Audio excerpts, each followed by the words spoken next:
A cold wind swept through the streets of Manhattan as Blake Carrington's leather briefcase slipped from his hands. Important papers spiraled across the wet sidewalk, weaving between the hurried footsteps of executives and distracted tourists. He bent down quickly to minimize the damage, but someone beat him to it. "Here, you dropped this," said a female voice, handing him one of the coffee-stained pages. Blake looked up. The woman in front of him wore a worn-out coat and scuffed boots. Her black hair was tied in a messy bun, her face pale from the cold. She didn't recognize him, and that was unusual. "Thank you," he said in a neutral tone. She nodded with a faint smile and continued on her way without asking questions. No request for a selfie, no flattery. It threw him off. Blake stood still for a few seconds, watching her walk toward the subway station. When the light changed, horns blared again, reminding him he was still late. But something about that woman stayed with him the rest of the day. Monica Ridley pulled her coat tighter around her body as she descended the subway steps. The job interview had been another disappointment. They wanted someone with more availability. Hard to have that as a single mom.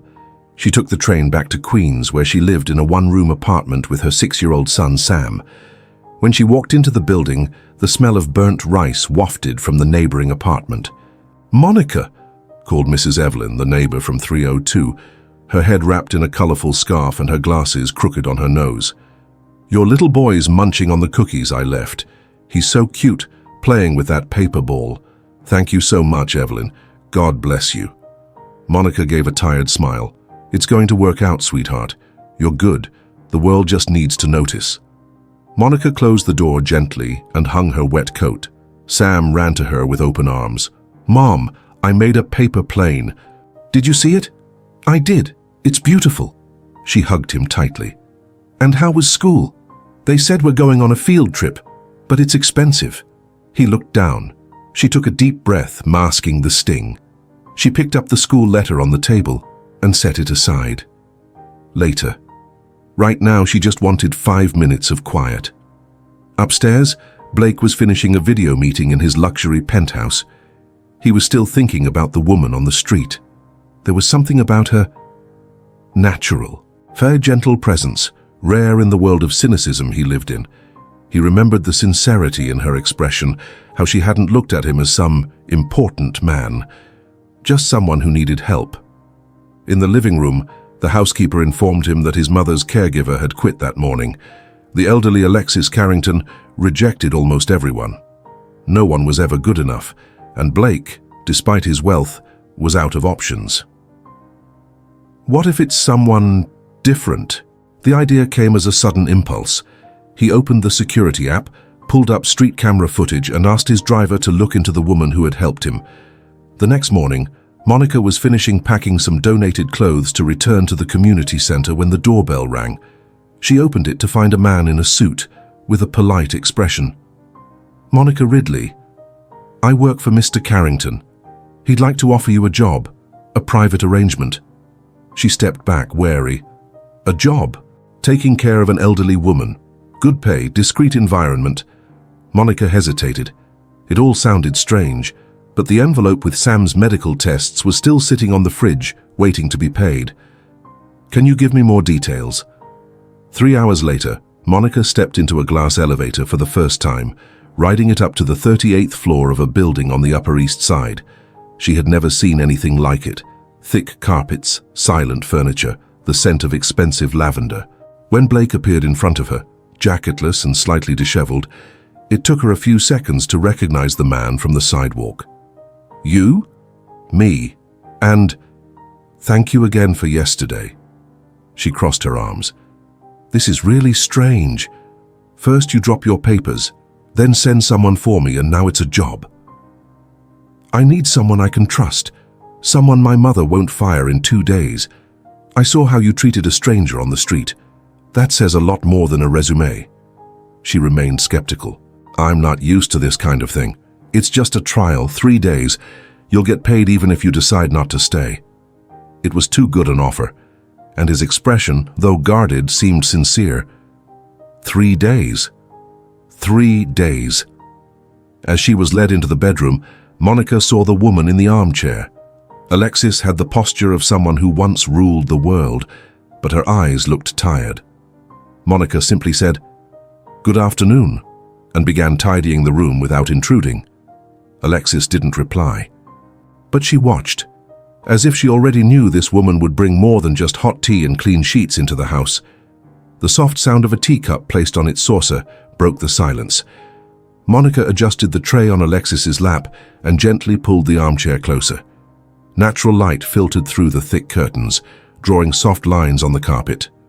Alexis remained still. Her half-closed eyes didn't meet the caregiver's, but her pale fingers touched the handle of the cup more delicately than the day before when she had shoved away a nurse's tray. Monica didn't push conversation. She took in the room, decorated with classical artwork and fresh flower arrangements, clearly changed daily. She didn't feel like she belonged, but she wasn't intimidated either. She had learned early on that kindness and strength could coexist. "Is everything according to the diet?" she asked quietly, more out of courtesy than expecting an answer. Alexis moved her head slightly, a near nod, more than most got from her. Monica stood and walked to the window. She looked out at the city below, a world that had always felt distant. She was there, but she didn't feel part of it. Hours later, Monica said goodbye to the night nurses and took the private elevator down, still trying to process how her life had shifted in under 24 hours. When she got home, she found Sam lying on the mattress, tablet in hand, and an empty tray beside him. Mrs. Evelyn was dozing in the rocking chair. "Mommy!" Sam jumped into her arms. "How was your day, champ?" Evelyn made soup and let me play a game, but just for half an hour. "So you took good care of him?" Monica asked the neighbor, who woke up with a smile. "Always, honey. That boy is a blessing, and he seems happier now. Feels like you're lighter." Monica smiled but said nothing. Feeling light was still a rare luxury. The next morning, Blake Carrington was reviewing reports in his living room when the driver approached. "Sir, Miss Ridley has arrived." He closed his laptop, hesitated for a moment, then stood up. In the bedroom, Monica was organizing medication on the table when Blake entered. She noticed him through the mirror. "Good morning," he said. "Good morning." "Any issues?" "None. Your mother ate everything, and she let me read to her for 10 minutes. Without interrupting, Blake looked surprised. He sat in the chair near the bed watching Alexis breathe, her head reclined. "That never happens," he murmured. "Maybe she just needed someone who didn't treat her like a burden." Silence settled between them. "Your son," he began, changing the subject. "How old is he?" "6. He's smart, and he has allergic bronchitis, so hospitals are part of our routine." Blake nodded. That explained the urgency in her eyes when she accepted the job. "You're here because you showed something rare in this building. Compassion." Monica looked at him for a moment, then turned her gaze away. "I hope you're not testing me, Mr. Carrington. I'm not an actress, just a mom." He smiled for the first time. "And being a mom is more than any role someone could rehearse." On her lunch break, Monica called her best friend Jade, who was on her break at the restaurant. "So, you're taking care of some rich lady in the house of the guy you helped on the street?" "Exactly. And it feels like everyone in that place walks around in velvet gloves. Any natural move turns into a surprise. And this Carrington guy, handsome." "Handsome, yeah, but more strange than handsome. The type who listens more than he talks." "And that's bad?" "It's dangerous. I never know what he's thinking." Jade laughed on the other end. "Careful not to fall for him." "I'm in love with the idea of paying rent this month." On the third day of work, Monica brought a small radio into the elderly woman's room. She turned it on low to a classical music station. Alexis didn't protest. She simply let her eyes wander to the window. That afternoon, Monica brought a paper flower Sam had made at school and placed it on the nightstand. Alexis stared at it for a long time. Then, with her frail hand, she pulled it closer. It was the first voluntary gesture Monica had seen. At the end of her shift, Monica was called to meet Blake in his office. The room was spacious, with bookshelves and a painting of Central Park on the wall. "I'd like you to stay. Indefinitely." Monica raised her eyebrows. "That's more than 3 days." Yes? And in 3 days you've made more progress with my mother than all the caregivers in the past 6 months. She thought of Sam, the cost of his next appointment, the school uniform that was too small. All right, but I'll need to rearrange some things. Sam comes with me sometimes and... He can come, we have space. Monica nodded. She wanted to stay composed, but her throat tightened. And no need to bring another paper flower tomorrow, Blake said as he walked to the door. She asked not to move the one on the nightstand. Monica froze in the middle of the room. She asked? Blake turned back with a faint smile. Her exact words were, "That flower has more color than this whole apartment." And he left, leaving Monica alone, with her heart racing. That night, as she tucked Sam into bed, she watched him for a long time. She touched his fine hair with her fingertips and whispered, "I think your flower saved my job, champ."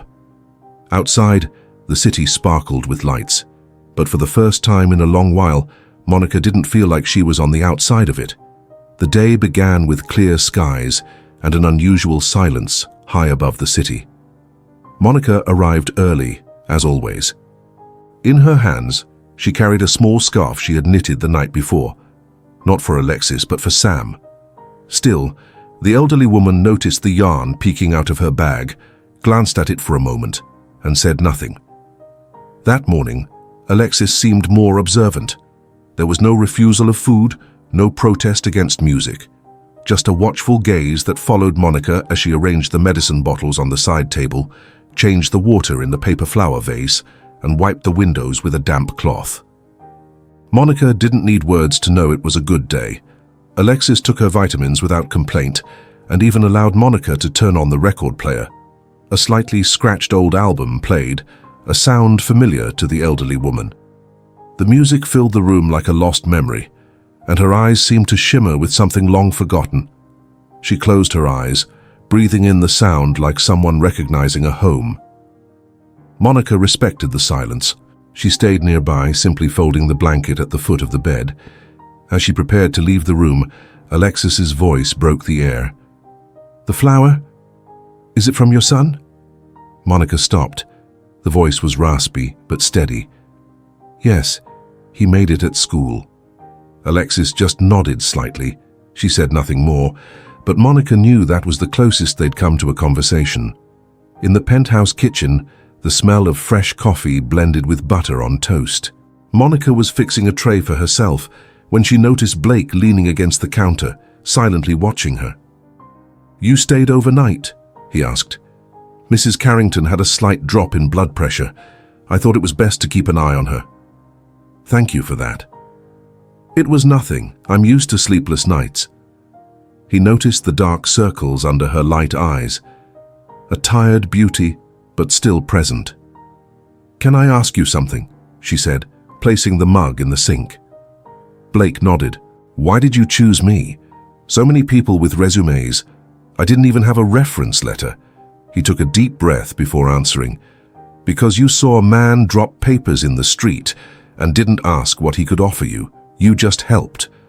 Monica held his gaze for a few seconds, then looked down. "I hope I don't disappoint you." "You're already doing the opposite."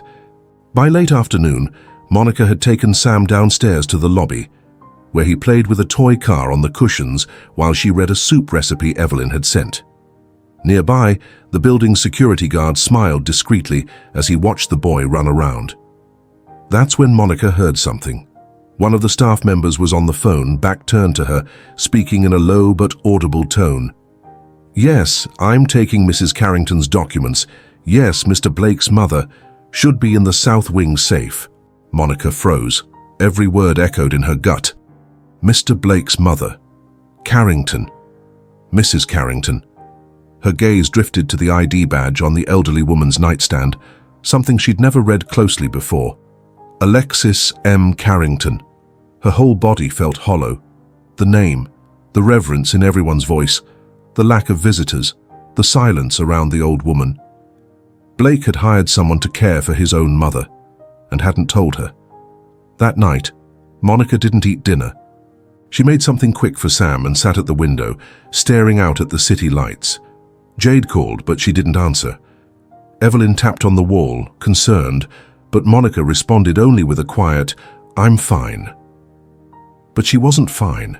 She felt like she had stepped into someone's intimate space without knowing it. A misfit piece used to fill a gap no one had the courage to explain. She didn't know whether to feel angry or sorry, but she knew she deserved the truth. The next morning, Monica entered the penthouse with determined steps. She went straight to the living room, where Blake was reading emails on his phone. "Can I talk to you?" He looked up. Monica didn't wait for a response. "Mrs. Carrington is your mother." His breath caught in his chest, but he didn't deny it. "Yes, and you hired me without telling me that. Because I knew that if I said it, you'd treat her like someone untouchable, and that's not what she needs. She needs someone who looks at her the way you did." "That's no excuse. I came into your home thinking it was just a job, but I opened up here emotionally. I cared about her. And now I find out she was your mother the whole time?" Blake stepped closer but kept his distance. "It wasn't to manipulate you, I just didn't know how to explain." Monica took a step back. "Next time, try starting with the truth." She turned and walked away, not waiting for a reply. In the bedroom, Alexis watched everything through the window's reflection, and for the first time in weeks her expression looked human, vulnerable, maybe even regretful. Monica crossed the lobby slowly, heart pounding. Each step was a mixture of restrained anger, disappointment, and the strange feeling of being pulled into a story that wasn't hers. When she entered the elevator, she gripped the handrail tightly. The metallic silence forced her to confront her reflection in the polished mirror. For the first time since she started the job, she didn't recognize the woman looking back. It wasn't just the lie. It was the feeling of having opened the door to her world for someone who watched her from above, like studying a specimen in a lab. The pain wasn't in the omission itself, but in the trust she had slowly begun to place in him, and that, she thought, was unforgivable. When she got home, Evelyn noticed her face immediately. "Tea or silence?" she asked gently, peeking through the slightly open door. "Silence with tea," Monica replied, taking off her shoes. While Sam slept on the couch, still clutching his toy car, Monica sat in the armchair, too drained even to cry. "I should have known," she murmured, "when something seems too good to be true." Evelyn placed a cup on the side table without a word. She sat in the chair across from her and simply stayed there, a quiet anchor, letting Monica breathe without questions. The next day, Monica arrived at her usual time, but she didn't go upstairs. She handed her keys and badge to the receptionist. "Could you please tell Mr. Carrington I'm returning the work materials and that I'm grateful for the opportunity?" "Would you like to leave a message?" "No, he'll understand." She turned and walked out, feeling the quiet stares of the staff follow her. It was as if a silent decision rippled through the building. She wasn't coming back. Blake wasn't surprised when he got the message, just frustrated with himself. He spent the day going over contracts without truly reading a single line. He tried writing a message, then another. He deleted them all. He knew no words would fix what mattered most. He had chosen to withhold the truth. That evening he went to his mother's room. Alexis sat as usual, eyes fixed on the horizon. When he approached, she said without turning her head, "She's gone." Blake nodded. "Yes." Alexis stared at an invisible point, then said with a calm that felt almost painful, "For the first time in months my room felt alive. You always think you can buy everything, Blake, but presence can't be paid for." He sat beside her, with no argument to offer. "I just wanted it to work. Then next time start by telling the truth." 2 nights later, Monica stared at the ceiling, unable to sleep. Sam slept peacefully beside her. There was something about the way Mrs. Carrington had looked at her in recent days, like asking for help without saying a word. And then she remembered the paper flower. It was still there, on the nightstand. Maybe not everything had been manipulation. Maybe there was more pain than strategy, and that, despite her will, stirred something in her. The next morning, while buying bread at the neighborhood bakery, Monica saw something unexpected. Blake's black car discreetly parked on the corner. He didn't get out. He just watched the entrance to her building, as if waiting for something. She walked in the opposite direction, but something made her stop.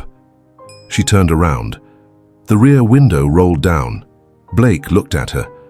There was weariness in his face, but no arrogance, not even certainty. Just a man who no longer knew what to say. Monica took half a step forward, then stopped. She looked at him, then at the warm bread in her hands. She went back home. He didn't follow her. Later that day, Jade showed up with a container of lasagna and unsolicited advice. "So what are you going to do?" "I don't know." The guy lied, but also, he seemed like he was trying to fix it. Don't you think? That doesn't change the fact that he put me in that position without letting me choose, and made me care for his mother without telling me the truth. Jade crossed her arms. "True, but how many times has someone ever given you a choice?" Monica looked down. "For the first time, I thought I could trust someone. And that hurts more than any paycheck." That night, Monica sat on the balcony. The paper flower Sam had made was still there on the small table. She touched it gently.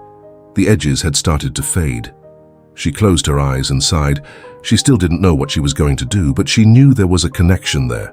Not with the rich man, but with the forgotten woman in a quiet room, who held that flower more delicately than the Egyptian cotton sheets she slept in, and that still pulsed somewhere inside her. The phone rang at 6:47 a.m. Monica answered, eyes still half closed. It was Evelyn. "Sorry to bother you so early, but there's a black car parked out front. It's been there since before sunrise, and I'm pretty sure I know who it is." Monica looked out the window. The same car from the other morning. Parked. Silent. Persistent. She hung up without a word, walked to the bathroom, washed her face, and stared at herself in the mirror for a few minutes. Inside, a battle. Pride, hurt, compassion. All at once. Sam appeared in the doorway, still groggy. "Mom, is Mr. Blake coming back?" Monica crouched down, surprised by the question. "Why do you ask that?" "Because he looked at you the same way you look at me when I'm sick, like he wants to help, but doesn't know how." She hugged him tightly. Children see what adults try to hide. Late that morning, Monica showed up unannounced at the Penthouse. The security guard recognized her immediately and let her in with a slight nod. When the elevator doors opened, the apartment was quiet. The hallway leading to Alexis's room felt longer than usual. She entered slowly. Alexis was asleep, the radio playing softly. Beside the bed, the paper flower was still there, now slightly crumpled. Monica adjusted it gently, changed the sheets without making noise, and left a new note on the table, like leaving a message for an old friend who didn't want to be disturbed. Just came back to see if the flower was still here. And it was. Before she could leave, Alexis's voice rang out, raspy but clear. "You came back?" Monica turned around. Alexis wasn't smiling, but the stiffness in her face was gone. "Just for today." Alexis closed her eyes, and in a faint voice murmured, "Then make it count." In the living room, Blake walked in just as Monica was replacing a blanket on the couch. "I thought you weren't coming back." She looked at him for a second before answering. "So did I." Blake ran a hand through his hair, a subtle gesture of relief. "I wanted to explain, but I didn't know how. What I did was wrong, yes, but it wasn't meant to hurt you. The problem is, you took away my choice. You pulled me into something without telling me what it really was. I know, and I'm here now because your mother looked at me like I was the only living thing in that room, and I don't know if I can pretend that doesn't matter to me." Blake nodded, not stepping closer. The silence between them spoke louder than any explanation. Later that day, Monica brought Sam with her. He waited in the living room, drawing, while she did her shift. This time, Alexis allowed him into the bedroom for 5 minutes. Sam stood silently, watching the elderly woman from a distance. Then he pulled a red button from his pocket and placed it next to the paper flower. "This is to decorate, okay?" he said before leaving. Alexis looked at the button. Her eyes shimmered faintly. Monica saw it. She didn't say a word. That night when they got home, Monica found Jade at the door with a pizza box and 2 cups of soda. "This is for when pride tries to convince you that love is weakness." "Is it?" "No, it's just human." Monica smiled, exhausted. "I don't know where this is going." "Me neither, but it seems like for the first time, you're not running from something, just trying to figure out if it's worth staying." Monica didn't respond. She took a slice of pizza and looked out the window. Outside, the city rushed on, but inside her, something was slowing down. It wasn't just about caregiving anymore. It was about starting to want to stay. The next morning, Monica entered the bedroom with light but steady steps. Alexis was awake, shoulders wrapped in a thick blanket. The radio played an old melody that filled the room with soft nostalgia. "Good morning," Monica said, approaching with the tray. Alexis glanced at the paper flower and the red button beside it, then looked directly at Monica. "Your son has imagination. He does, and a habit of giving others the little he has." Alexis stayed silent for a few seconds. "He looks like you. Not in the face, in the way he sees things." Monica didn't reply. She just adjusted the pillow behind the elderly woman with care. "You know what bothers me most about being cared for?" Alexis said, her voice dry. "The feeling of being watched, like every move is a failure waiting to be recorded. I'm not here to watch, I'm here to be present." Alexis turned her gaze to the window. "Then stay." It was the first time she had asked. As Monica organized the medications, Sam ran through the penthouse halls, guided by the driver who had already fallen under the boy's charm. Blake watched from a distance. Sam's laughter filled the space like new music in an old house. "He's so light," Blake said, approaching Monica in the living room. "Because he doesn't know the weight he's already carried." "And you?" "Me? I got used to the weight." They looked at each other. Blake hesitated before asking, "Have you ever thought about telling Sam about his father?" Monica met his gaze seriously. "Sam doesn't have an absent father. He has a present mother. That's all I've been able to give him so far." Blake lowered his eyes. That answer hit harder than any judgment could. "I admire that," he murmured. "You don't need to. Just don't get in the way." That day, Monica and Blake exchanged fewer words, but shared more space. In the kitchen, making tea. In the hallway, coordinating medication schedules. In the bedroom, watching Alexis sleep. The tension hadn't disappeared, but something had shifted. They were learning to coexist without masks. That afternoon, Alexis motioned for Monica with a subtle gesture. "That painting," she pointed to one above the fireplace. "I chose it. When my husband died, it was the first thing I bought on my own." Monica nodded, respecting the confession. "Did you love him? Enough to lose myself for him, and too long to find myself again after?" That was all she said, but Monica understood. Sometimes what people hide in silence is stronger than what they scream in pain. At the end of the day, as Monica was picking up Sam's toys from the living room, she saw something on Blake's table. A folder with real estate documents, contracts, and an old photograph. She recognized the young man in the picture. Blake, maybe in his early 20s, smiling with an easy, carefree look. Next to it, a donation form, a sperm bank letterhead. She closed the folder slowly. It was the first concrete piece linking Blake to a past he might not have expected to face again. She knew that conversation would come, but not now. On the way home with Sam, Monica carried more than bags and snacks. She carried a quiet knot in her chest. Jade was waiting at the door with a bag of clean laundry. "Does Mrs. Carrington still hate you?" "Today she told me about her husband." "Is that good?" "It's a start." Jade handed her the bag and smiled. "And the CEO?" "He's trying, but I don't know if it's because he really wants to, or because he doesn't know how not to try." Jade nodded. "Just remember, it's not because someone listens to you that they deserve your story."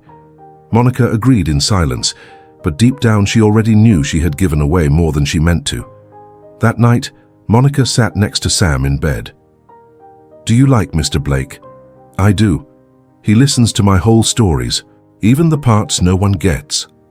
She stroked her son's hair. "Then keep being you, sweetheart, because sometimes being who we are changes someone on the inside. Sam smiled. Like you? She hugged him tight. She didn't know if it would change the world, but she knew it was already changing hers. The sky felt lower that morning, the penthouse windows fogged up from the contrast between the warm luxury inside and the real world outside. Monica walked carefully down the quiet hallway, carrying a blanket and Sam's forgotten school notebook. Her presence no longer felt out of place, but it still carried a quiet tension. This wasn't the kind of space one belonged to. It was the kind one endured, and over time transformed. Alexis was awake, her gaze calmer, yet still guarded. Monica noticed the elderly woman's eyes fixed on the red button Sam had left next to the paper flower. That makeshift combination, silly at first glance, seemed now to be a fixed point of comfort in the room. Alexis said nothing as usual, but her fingers rested close to the button as if afraid someone might take it away. Monica tended to the details as if stitching silence, avoiding sudden movements, unnecessary noise. She moved, adjusted, served. And even without exchanged words, something was being woven between them, something that neither time nor blood had managed to create before. In the next room, Sam scribbled drawings on colored paper while Blake watched from a distance. The boy seemed at ease in the space, his laughter filling in the cracks that even the luxurious furniture couldn't hide. Blake didn't say much, but he stayed, and that for Monica was more disconcerting than any speech. Some days he said nothing to her at all, and yet his presence was more present than all those who had passed through her life with 1,000 promises and no permanence. By mid-afternoon, a storm had covered the city. The heavy rain kept Monica and Sam from returning home. They stayed in the penthouse. Blake offered the guest room without formality. Monica accepted with a quiet nod, her guard still up. At night, the penthouse was cloaked in a thick silence, broken only by the sound of rain streaking down the windows. Monica crossed the kitchen in search of a cup of tea. She found Blake there. There was no tension in the air, but no peace either. Neither said a word. He simply slid a clean mug toward her. His eyes were tired, but there was something new in them, a kind of look that didn't seek answers, just recognition. And for the first time, Monica didn't look away. They sat at the marble table, distant, but the silence between them had changed. It was heavier, more intimate, and more dangerous. She knew he had things to say, and she knew that if he did, it might be harder to walk away. So the silence remained, like a quiet pact between two survivors who didn't want to awaken what they didn't yet know how to name. In the bedroom, Sam slept with his arms stretched across the pillow, his fingers still stained with paint.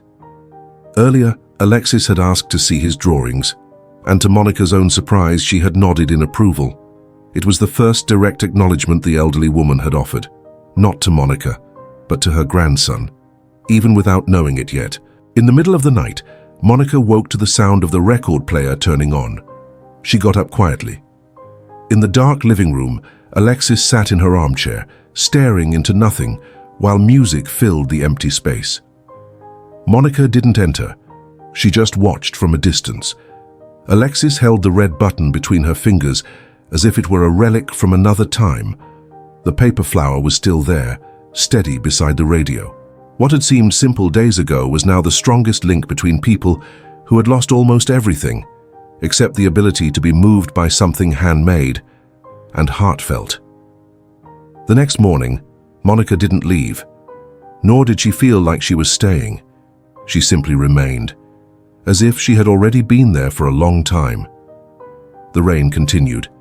In the kitchen, the bubbling kettle was the only sound as Monica made coffee like someone who owned the place, but without the weight of belonging. Just the rhythm of routine, clean and quiet, like everything she did. Sam was still asleep in the guest room, and Alexis rested with her face turned to the window, breathing slowly, almost peacefully. Blake appeared in the hallway, barefoot, his sleeves rolled to his elbows. He didn't say anything, he didn't need to. He sat at the counter, watching Monica's every move with a kind of attention that felt more like confession than curiosity. She noticed, and she kept moving without rush, without retreat, but also without invitation. There was no room for words between them, only layers of understanding forming in the spaces between their glances.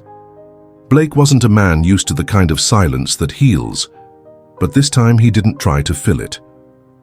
By late morning, Alexis requested to have breakfast in the living room, not with words, but with a slight point of the finger and a steady look at the wheelchair. Monica understood. She helped her carefully, respecting both the limits of her body and her pride. As they passed through the hallway, Alexis saw Sam playing with a toy car. He waved. She didn't wave back, but she looked twice before turning her head. In the living room, Alexis sat by the fireplace. It was the first time she had left her room since Monica started. The staff didn't seem to know how to react.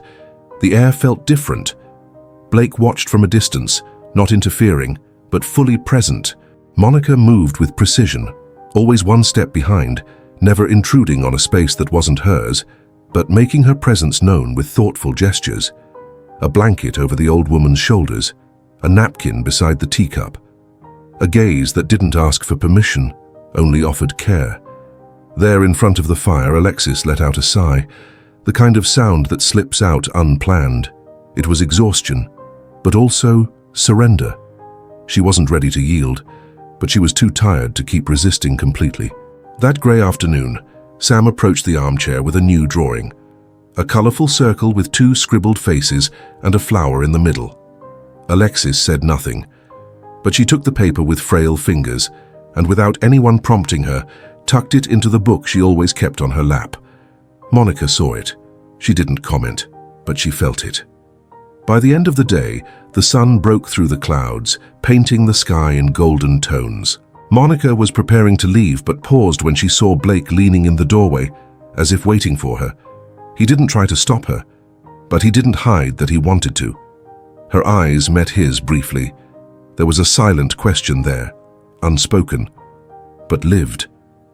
They were growing closer, not through words, but through absences, through the way each remained, even when the ground beneath them was uncertain.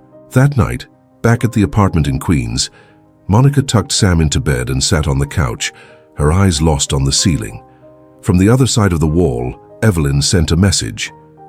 "If you need to talk, I've got tea and time." She thanked her, but didn't reply. Because that night she didn't need advice. She just needed to accept that something was shifting and that she wouldn't be the one to set the pace of that change. Back in the penthouse, Alexis held Sam's new drawing with the same firmness she used to meet every gesture with indifference. Blake watched from afar. For the first time, he saw his mother closer to childhood than old age. He realized then that something in her had softened, and that the one responsible for it was the woman he had met by chance on the street, who now was quietly unraveling everything he thought he could control. It wasn't about charity or even kindness. It was about rediscovery. Parts he hadn't even realized he'd lost. The night dragged on at the hospital like time without an owner. The cold brightness of the fluorescent lights was cruel to Monica's tired eyes, which remained fixed forward, her hands folded tightly in her lap. The icy floor beneath her feet was real, but everything else felt unreal, as if someone had yanked away the rug of normal life and left only fragments of comprehension in its place. The boy she had raised alone for 6 years, the one she had fought for with jobs lost, sleepless nights, and more than a few shreds of dignity, was now bound by blood to the one man she never would have imagined. A man who, unknowingly, had always been there, and who now was back, giving more than blood, giving presence. But for Monica, presence had never come without consequence. In the surgical unit, Sam was receiving the transfusion, stable but fragile. And just beyond that curtain of silence, Blake lay on a gurney being monitored. His breathing was steady, but the turmoil inside him had no rhythm. It pressed against his chest with a weight he couldn't name. He tried to pinpoint the moment when life had spun itself into such an impossible knot. He remembered clearly the day, still in college, when he'd walked into the sperm bank. An impulsive decision, a cynical one, quick money, anonymity guaranteed. He never imagined that one day, a little boy with eyes so much like his own would carry his blood, his smile, his silence, without ever calling him Dad. Now, sitting in a sterile waiting room that smelled of antiseptic and urgency, he was not a CEO, not a man in charge. He was just present, and utterly powerless. Monica didn't want to see him, even knowing he had saved Sam's life. There was something deeper than gratitude burning in her chest, something harder to face than fear, a shame she couldn't explain, not for herself but for the collision of emotions it brought. Her son had a father, and it was him. Him. In the recovery room, Sam slept. The color had returned slightly to his cheeks, but Monica refused to relax.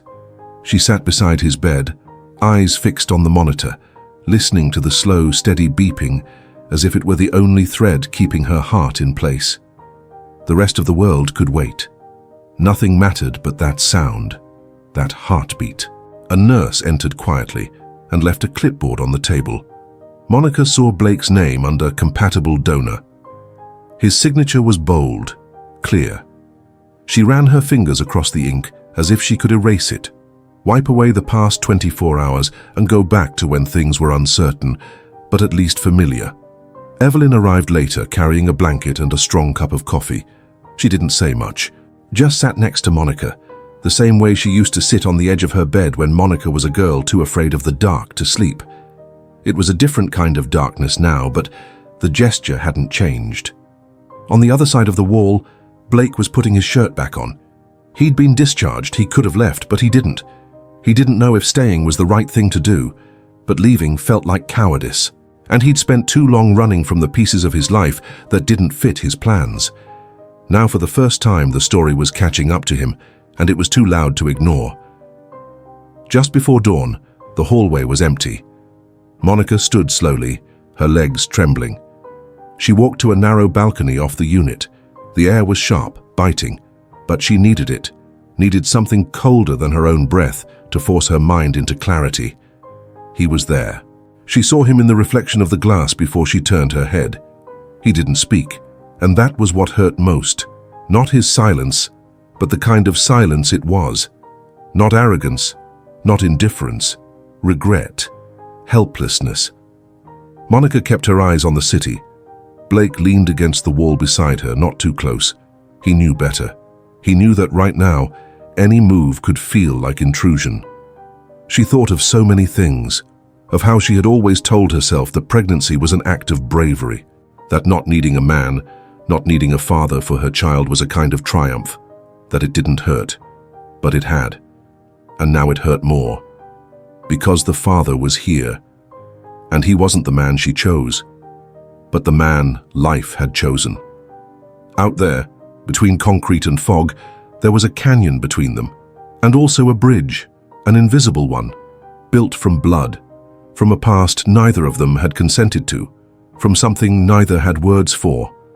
Yet, Monica's phone vibrated. A message from the nurse. Sam was awake and asking for her. She turned and left without a word. Blake didn't follow. Inside the room, Sam was sitting up, eyes tired but smiling. Monica held him with a gentleness that came not just from love, but from something deeper. From a need to shield him not just from pain but from truth, a truth she didn't yet know how to speak, or if she should. The doctor came in and said Sam could go home in 2 days. The worst was over. But for Monica, the worst wasn't what passed. It was what stayed. Hours later, when they left the hospital, Monica refused Blake's offer to drive them.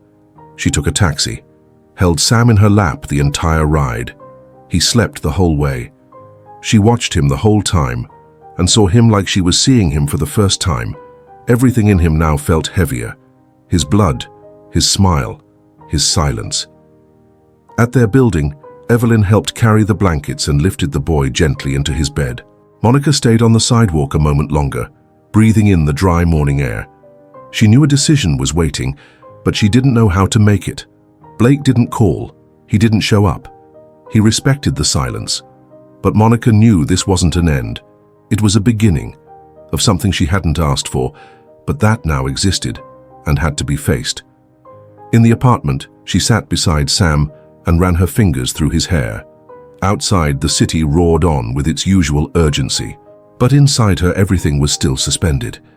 She was still in that hospital room in her mind, still hearing a doctor say the one man she least expected was the father of the only love she had ever truly known. The room was dark, lit only by the soft glow of the lamp on the dresser. Monica sat beside Sam, her fingers moving gently through his hair as he slept under the haze of medication. The doctor's words still echoed inside her like a muffled drumbeat. Compatible. Biological father. Anonymous donation. All so clinical, so cold. But what burned was everything those words didn't say. She stood carefully and walked to the kitchen, resting her hands on the edge of the sink. Evelyn sat at the table, watching in silence. "He's the father," Monica said, not meeting her neighbor's eyes. "Sam has his blood." Evelyn didn't react with surprise. She simply voiced what Monica couldn't yet admit. "That changes everything." "No." Monica turned around. "That changes him, not us." But not even she believed it. The next morning, Monica arrived at the Penthouse without warning. Blake was alone in his office, his shirt half-buttoned, when he heard the door click shut behind her. She entered with slow, deliberate steps. Her gaze didn't waver. "You knew?" He took a moment to answer. The question wasn't about what he knew now. It was whether he had known before. "No." His voice was steady. "I found out when you did." Monica didn't look away. "And now, you plan to step into his life? Take a piece of what you never built?" Blake stood silent for a few seconds, then softly, "I don't know what to do. I never wanted to be a father. But now, I can't pretend I'm not." She laughed. A short, wounded sound. "Welcome to the world of those who never had a choice." He stepped forward. She didn't retreat. "I never would have sought you out, never would have invaded your life like this. But he's my son, Monica, and I need to be present. What if I don't want that?" Her voice trembled. "What if I decide he doesn't need you?" Blake absorbed the hit but didn't step back. "Then I'll respect that, but I won't disappear." She turned her face, breathing deeply. "Don't make him your redemption. I'm not. Because he doesn't need a hero, he needs someone who stays when things get hard. And you, Blake, you're good at showing up, but I don't know if you know how to stay." The silence between them dropped like a verdict. She left without another word, and he stayed, frozen, struggling to breathe. In her room, Alexis heard everything. Closed doors had never stopped her from catching what truly mattered. She didn't ask to see anyone that day.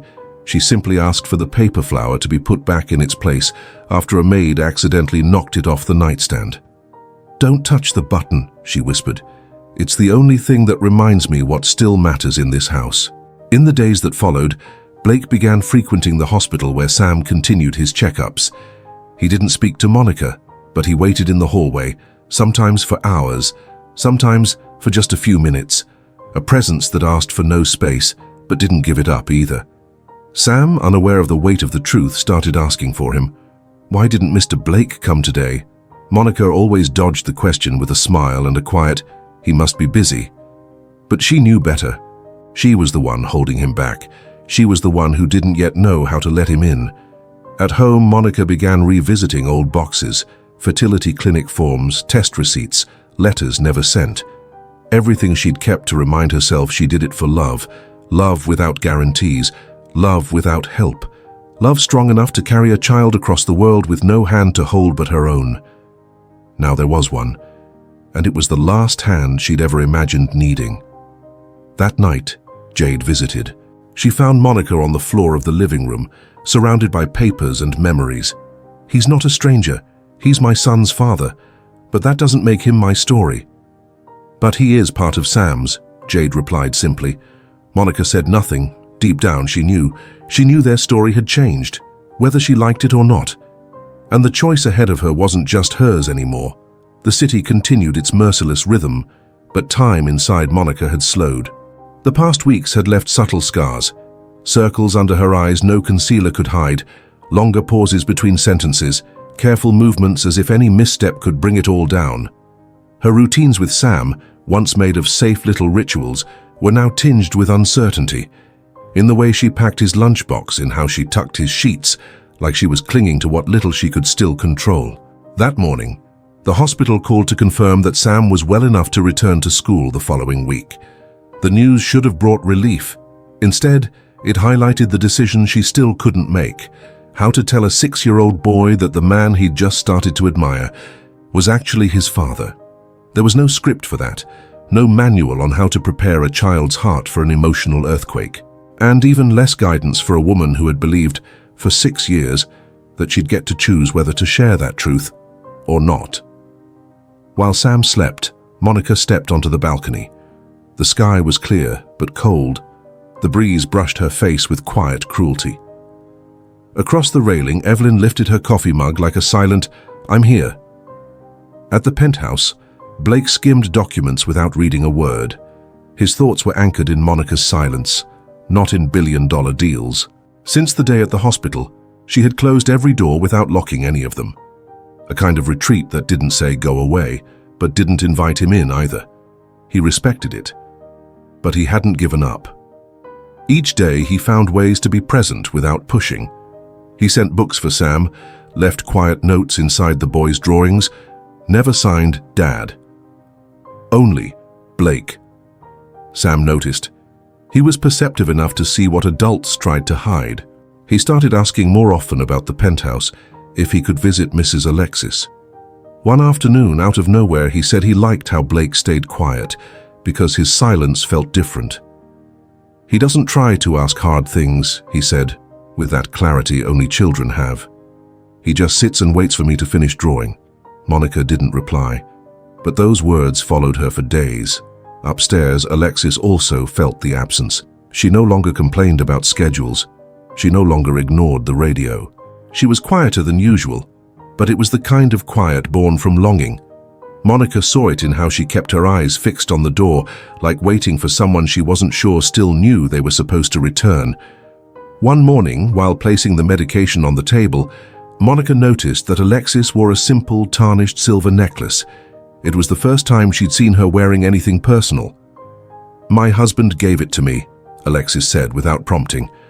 Monica nodded in silence, but the gesture said enough.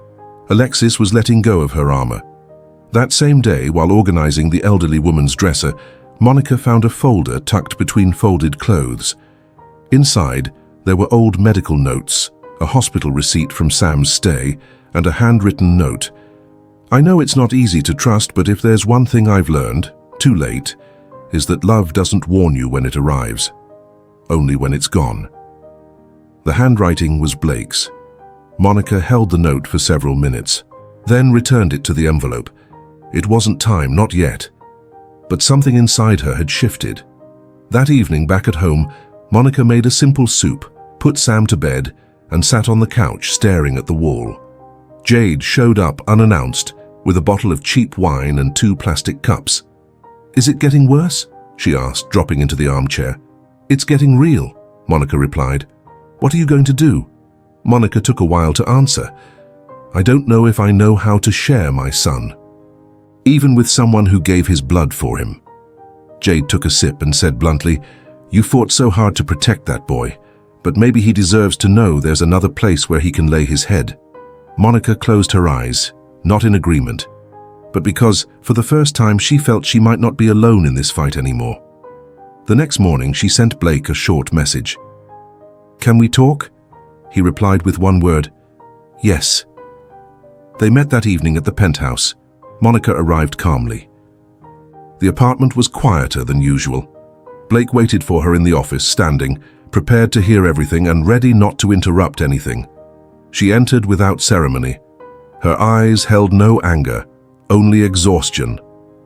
"I didn't come to fight." "I know," he said almost in a whisper. "Sam will know, but he'll know in my time, his time, and I want you to be ready for that, because we don't need promises. We need consistency." Blake nodded, but she wasn't done. "If you think this is about paternal rights, forget it. It's not about what you want now, it's about what you'll do with this in the years to come, when he gets sick again, when he won't eat, when he asks why you left his life, even if you never did." His silence wasn't retreat, it was acceptance. And then she said the one thing he didn't expect to hear. "You have space, but you'll have to earn every inch." Blake swallowed hard. It was the hardest and fairest permission he'd ever received. At the door, as she turned to leave, Monica added, without looking back, "He likes your silence, don't ruin it with the wrong words." And she walked away. No drama, no kiss, no embrace. But for the first time, she left the door slightly open. Autumn was settling over New York, covering the streets with crisp leaves, and in the Carrington penthouse the air felt lighter. But that lightness was only surface deep, a pause before the next storm. It was the kind of calm that comes just before a goodbye. Alexis was fading. The signs could no longer be ignored. Blake saw in his mother's eyes the same steadfast woman he'd always known, now veiled by a constant shadow. She still didn't speak of the end, but she was already saying her goodbyes in silence. Her hands trembled more often, her breath came shorter in quiet moments, and her gaze, it searched for places only she could see. Monica noticed before anyone else. She read it in the subtleties, in the way Alexis clutched the red button Sam had left by the paper flower, fingertips grazing it like it was the last tether to reality. Alexis no longer commented on Sam's drawings, but she wouldn't let them be moved from her side. Blake observed everything from a distance. He stepped in when necessary, but with care. He didn't know how to be present without seeming fragile, and for the first time, being fragile felt unavoidable. That week, Monica returned to the penthouse with Sam. The boy brought back his natural energy, and though he didn't understand all that had shifted, he sensed what mattered. He would sit quietly beside Alexis, hand her his drawings, and wait. Not for a reaction, just for presence, and she gave him what little she could, a nod, a light touch on the page, a gaze that lingered longer than usual. It was on a cold afternoon that Alexis motioned gently for Monica to come closer. She wanted to hold her hand. Monica hesitated. That wasn't the kind of gesture that came from Alexis. "Don't let him run again," Alexis said, her voice rough. "He's my son." "But the boy is the purest part of him." Monica didn't respond, but the words lodged in her chest like a thorn. Alexis wasn't apologizing, she was offering a blessing, in the only way she knew how. The following night, Blake showed up at the hospital with a small backpack. He told Sam he'd be staying the night. Sam just smiled and pointed to the fold-out bed beside his own. "There's space here," the boy said, and Blake understood. It wasn't an invitation, it was permission. Monica watched from a distance. She didn't intervene. She sat in the corner of the room and let the silence between them grow without urgency. There was something new there, something that couldn't be explained in words and didn't need to be. The next morning, Blake made breakfast. He burned the toast. Sam laughed. Monica pretended not to notice, and Alexis asked to have her tea in the living room. She knew her time was drawing to a close, and though she never said it, she was arranging her goodbyes like someone folding an old sheet, with care, but no attachment. Later that same day, she asked for Monica again. This time, she wanted Sam to come with her.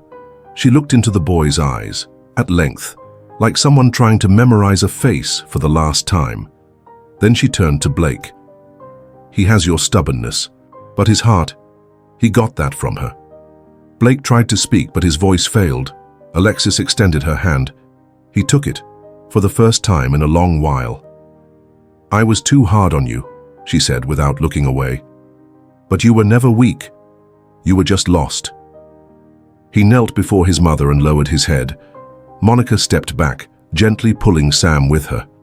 That moment was theirs alone. Hours later, Alexis fell into a deep sleep and never woke again. It was a quiet goodbye. No alarms, no final words, just the peace of someone who had done what needed to be done. The paper flower remained on the nightstand, next to the red button. Monica was the first to enter the room when the nurse confirmed the end. She closed the curtains softly. She cared for the body with the same respect she'd shown the life. Blake arrived soon after. He stopped at the door, saw his mother, still and peaceful, and cried. But not like a man mourning a loss. He cried like a son who finally understood, and Monica stayed beside him, without a word, because in that moment, Silence was all that remained. Alexis Carrington's funeral was discreet, almost private. Only those who truly mattered were present. No media coverage, no line of photographers or grand eulogies. Alexis had made her wishes clear. No public tributes, only white flowers, a melody reminiscent of the old bedroom radio, and silence. One final gesture of simplicity from a woman who had lived surrounded by excess, yet past clutching a paper flower made by a 6-year-old boy. Blake didn't cry during the ceremony. His eyes were fixed on the casket, but his mind wandered through distant memories. The first time his mother cut his hair, the night she stayed awake when he had a high fever, the silent argument after he said he'd leave literature for business.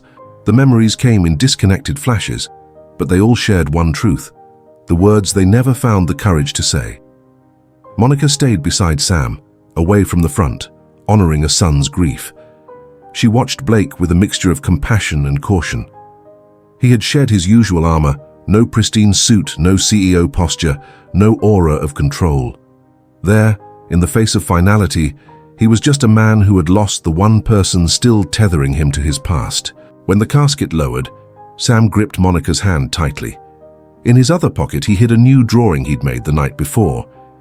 It showed an old woman with white hair sitting beside a smiling boy, with a giant red button in the background.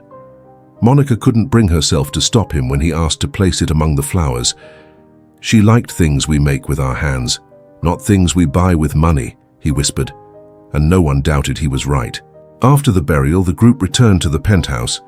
For the first time, the place felt empty, despite the people inside. The furniture was untouched, the paintings still hung perfectly on the walls, but something vital was missing, the invisible weight that Alexis carried in her presence. Her silent gravity was gone. Monica went to the elderly woman's bedroom. Everything was as it had been. The radio was still tuned to some soft station, the paper flower on the nightstand, now slightly faded. The red button beside it. On instinct, Monica placed them both into an envelope. Maybe Sam would want them someday, maybe not, but they couldn't simply vanish. In the living room, Blake spoke with the family's attorney about final arrangements. His voice was steady but unhurried, as if he carried grief in tandem with duty. When Monica passed him, there was a brief exchange of glances.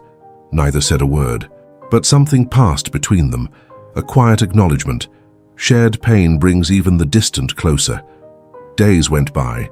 Life, as always, didn't wait for mourning to end before moving forward. Sam returned to school.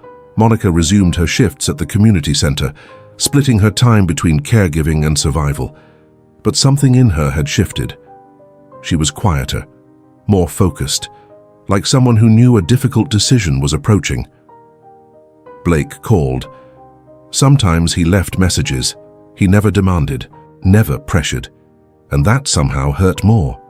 Monica began writing a letter, unsure if she'd ever deliver it, but she needed to put the words in order. You entered my life the wrong way, Blake, with lies, omissions, and a world that was never mine. But what scares me most is that even so you stayed, not because of grand gestures but because of small choices. You stayed when I told you to leave. You were quiet when I shouted. You listened when no one else did. And that gets to me. She placed the letter in a kitchen drawer. It wasn't time yet. At the end of that week, Sam asked again, "Is Mr. Blake still my friend?" Monica felt her stomach tighten. It was easier when he didn't ask directly. He is, and he always will be. But he's my dad too, right? Monica froze. Her breath caught for a second. He didn't ask with fear or anger, just curiosity, because he felt it. She knelt beside him, cupped his small face in her hands, and said, "He is, but he's still learning how to be." Sam nodded with a shy smile. "Then I can teach him." In that sentence, Monica felt everything inside her crack open. Fear, hesitation, guilt. Sam didn't want a hero. He wanted someone willing to learn. And maybe, just maybe, Blake was ready. That same night, Monica called him. "Sam knows." There was silence on the other end. "What did he say?" Blake asked, not sure if he was allowed hope. "That he can teach you." This time, the silence was different. filled with something new. And you? His voice was lower now, almost afraid of the answer. Monica took her time. I'm still learning to trust. And she hung up. It wasn't a yes, but it wasn't a no anymore. It was the space between them narrowing, and for the first time Monica felt that maybe, just maybe, that space could become a home. Spring arrived quietly on its first day. The sky over New York was pale, almost white, and the wind still carried traces of winter. But for Monica, something had changed, something invisible yet irreversible. It wasn't the season that was shifting, it was her.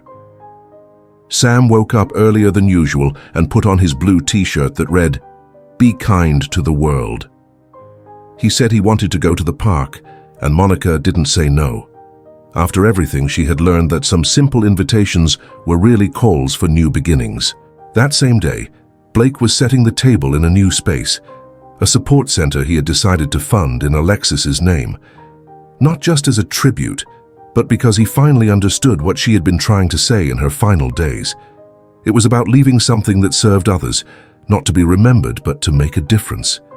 For the first time, he was doing something without thinking about the return. Monica knew about the project. She had silently helped with the organization. She had become a part of it without forcing her presence. She had earned her place the same way she earned Alexis's trust, with consistency, with truth. Blake knew that, and respected it. The center would open the following week. Monica would manage the administrative side. An offer made without ceremony, accepted under clear terms, work, not charity. "If I take this, it's as a professional," she had told him days earlier, sitting across from him, her expression steady. "That's why I trust you," he had answered without hesitation. Now their routines were starting to shift. Blake began visiting Sam more frequently, at first on weekends, then Wednesdays, then random days, whenever the boy said he wanted to draw with the red button guy. They still didn't use the word dad naturally, but it lingered in the air. Sam was testing it little by little. Blake never corrected him. He just listened, received it, waited. Monica watched it all with the careful eyes of someone who had learned to read beyond words.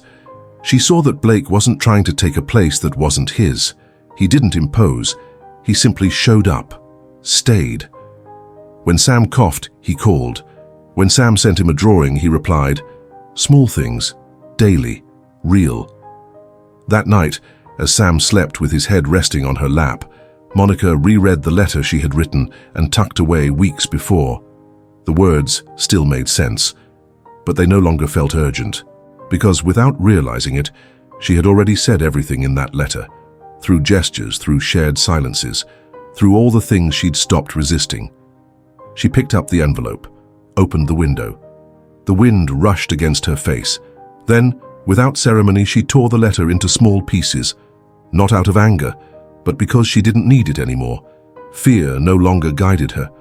Choice did. The next morning, she received a message from Blake. "I want to show you and Sam something. If you can, come to the Penthouse." She hesitated for a second, then replied, "We're on our way." When they arrived, Sam ran straight to Alexis's old room, as if he still hoped to find her there. In place of the armchair, there was now a simple frame. Inside it, the red button and the paper flower preserved under glass. On the bottom, a small plaque. "What's made by hand stays in the heart." AC. Monica stopped in front of the frame.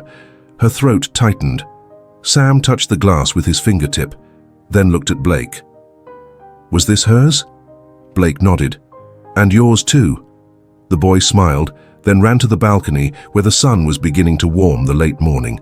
Monica stood still for another moment. "Was this your idea?" she asked, her voice rough. "It was the least I could do," Blake replied.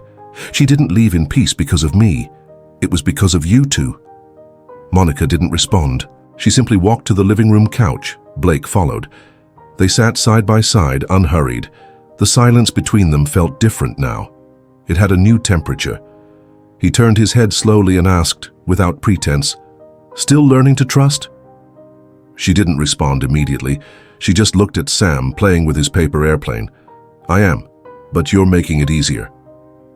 It was a beginning, And this time, she didn't plan to stop halfway. That afternoon, the three of them went to Central Park, the same place where months earlier, an exhausted woman had helped a stranger gather papers on the sidewalk.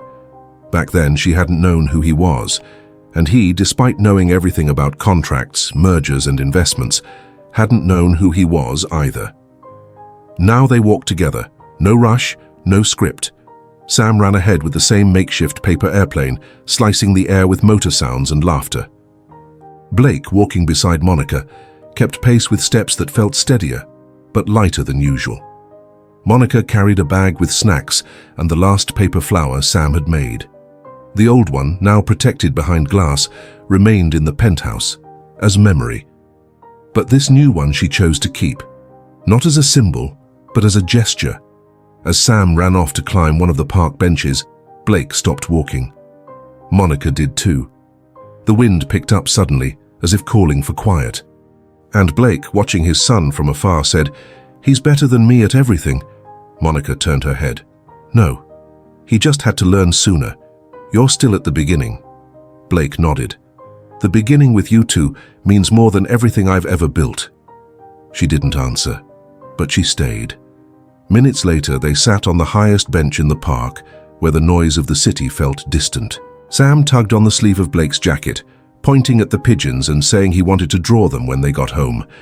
Blake listened, truly listened, as if every word from the boy was a vital instruction. Monica, beside them, watched.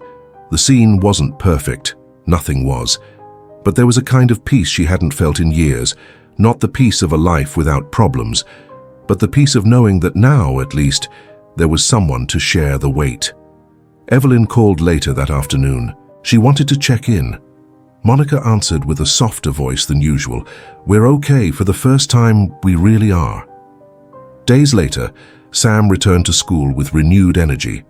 He drew a picture of his new family, 3 figures and a red button in the center.